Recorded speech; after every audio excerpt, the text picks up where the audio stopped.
आप देख रहे हैं बेनिफिट टीवी। नमस्कार, मैं रविंद्र कुमार और आप देखना शुरू कर चुके हैं बेनिफिट टीवी न्यूज। हम जनता की आवाज लगातार उठाते रहते हैं, जनता की समस्या लगातार आपको दिखाते रहते हैं। बिहार सरकार और केंद्र सरकार दोनों मिलकर नौजवानों को ठगने का काम कर रही है। क्यों ठगने का काम कर रही है? क्योंकि आउटसोर्सिंग और संविदा कर्मी पे लगातार नौजवानों से काम करा रही है और नौजवानों को कम मानदेय पे वेतन पे रख रही है। उनका किसी न किसी तरह से शोषण हो रहा है। एक तो उनका जो गोल्डन पीरियड है वो उनका चला जा रहा है, क्योंकि जिस समय वो संविदा पे काम कर रहे हैं या आउटसोर्सिंग पे काम कर रहे हैं उस समय उनका गोल्डन पीरियड होता है, क्योंकि उस समय अलग वैकेंसी का भी नौकरी का फॉर्म भर सकते हैं। लेकिन वो 6 साल 7 साल और 8 साल संविदा पर काम करने के बाद उनको फिर दोबारा उस तरह का माहौल नहीं रहता कि फिर कोई एग्जाम दे के नई नौकरी की वैकेंसी को भर सके।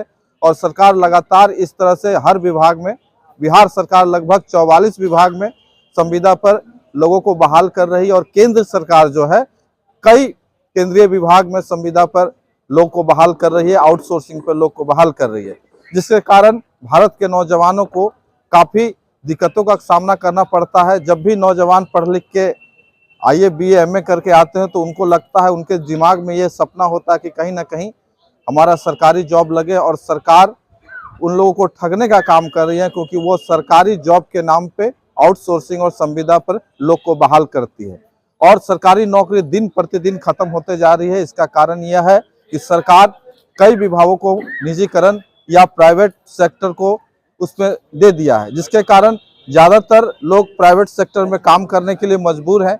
क्या आपको लगता है कि सरकार की ये नीति जो है युवाओं के पक्ष में है? क्या आपको लगता है कि सरकार जो नीति बना रही है वो युवाओं के हित में है? क्या भारत का युवा संविदा के लिए पढ़ता है या भारत का युवा आउटसोर्सिंग पे काम करने के लिए पढ़ता है?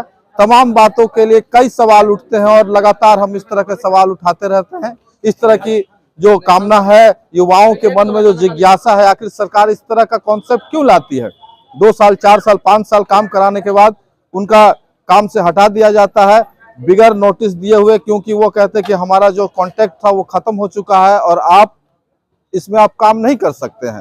तो ऐसे भी कई संगठन आपको देखने को मिलेंगे जिसमें कि लोग हटा दिए और गर्दनी बाग और तमाम ब्लॉक और जिला मुख्यालय में वो लोग धरना प्रदर्शन कर रहे हैं, लेकिन फिर भी उनकी जो मांगे हैं अभी तक नहीं पूरी हुई है। क्या कुछ लगता है वो लोग हाई कोर्ट सुप्रीम कोर्ट जाते हैं, लेकिन उस तरह का स्थिति नहीं है कि वहां से केस को जीत कर लाएं या क्या कुछ कर। आपको क्या लगता है इस बारे में? इस तरह का जो कॉन्सेप्ट है सरकार का वो होना चाहिए या खत्म होना चाहिए?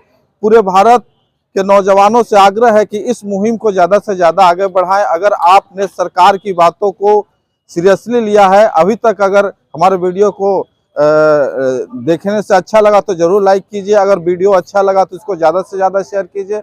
अगर अभी तक हमारे चैनल को सब्सक्राइब नहीं किए तो जरूर सब्सक्राइब कर लिए, क्योंकि ऐसे ही वीडियो लेकर हम आते रहेंगे। आप देख रहे हैं बेनिफिट टीवी।